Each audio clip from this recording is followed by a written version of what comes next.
কোন চালু থাকা সামাজিক প্রকল্প বন্ধ হচ্ছে না।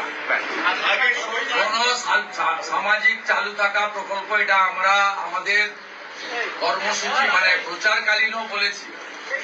কোন চালু থাকা সামাজিক প্রকল্প সে 30 বছর আগের হতে পারে, 10 বছর আগের হতে পারে, কোন সামাজিক প্রকল্প আমরা বন্ধ করছি না।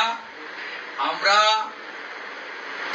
পেপারলেস অফিসও করব, আমরা সমস্ত পোর্টালগুলোকে আপডেটও করব এবং সমস্ত বেনিফিশিয়ারি ডিবিটির মাধ্যমে, যেটা নরেন্দ্র মোদীজির নেতৃত্বে দেশের সরকার করেছে, ডাইরেক্ট বেনিফিট ট্রান্সফারের মাধ্যমে হবে এবং সবটাই স্বচ্ছতার সঙ্গে হবে।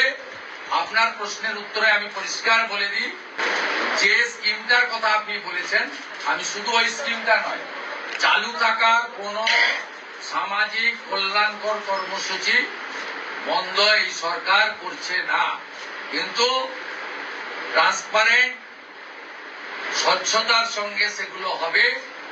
কোন মৃত ব্যক্তি তিনি কোন সামাজিক প্রকল্পের সুযোগ পেতে পারেন না, আপনিও বলবেন না পাওয়া উচিত।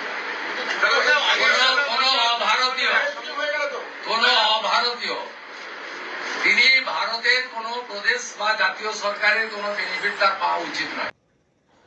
মাননীয় প্রধানমন্ত্রী নরেন্দ্র মোদীজি তিনি বলেছিলেন প্রথম ক্যাবিনেট মিটিং এ আমরা আয়ুষ্মান ভারতে যুক্ত হব। আমরা আয়ুষ্মান ভারতে যুক্ত হলাম এবং সংশ্লিষ্ট দপ্তর, কেন্দ্রীয় স্বাস্থ্য দপ্তরের সঙ্গে প্রয়োজনীয় যে এগ্রিমেন্ট, অন্যান্য যে বিষয়গুলি রয়েছে, সেটা স্বাস্থ্য সচিব, মুখ্যমন্ত্রীর দপ্তরের উপদেষ্টা এবং মুখ্য সচিব মিলিতভাবে অতি দ্রুত সম্পন্ন করবেন। অর্থাৎ আজ থেকে মাননীয় প্রধানমন্ত্রীর ঘোষিত পশ্চিমবাংলার মানুষের প্রতি যে কমিটমেন্ট আজকে ভারতীয় জনতা পার্টির ক্যাবিনেট সেটা সম্পূর্ণ করলো।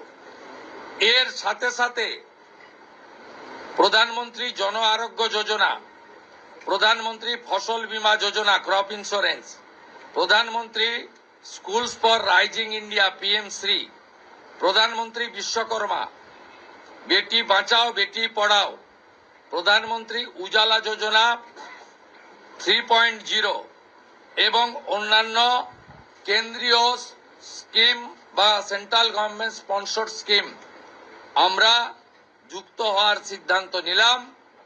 বিশ্বকর্মা যোজনায় আমাদের যারা বিশ্বকর্মা আছেন, হাতের কাজ করেন, আমাদের কামার কুমোর থেকে কুম্ভকার, স্বর্ণকার থেকে মালাকার থেকে তাঁতি থেকে নাপিত থেকে সবাই যারা 8,65,000 আবেদন করে রেখেছিলেন, আগের সরকার যাদের আবেদন জেলা শাসকদেরকে দিয়ে কেন্দ্রের MSME দপ্তরে পাঠাতে দেননি, আমরা দ্রুত ওই 8,65,000 পিটিশনকে পাঠানোর ব্যবস্থা নিলাম।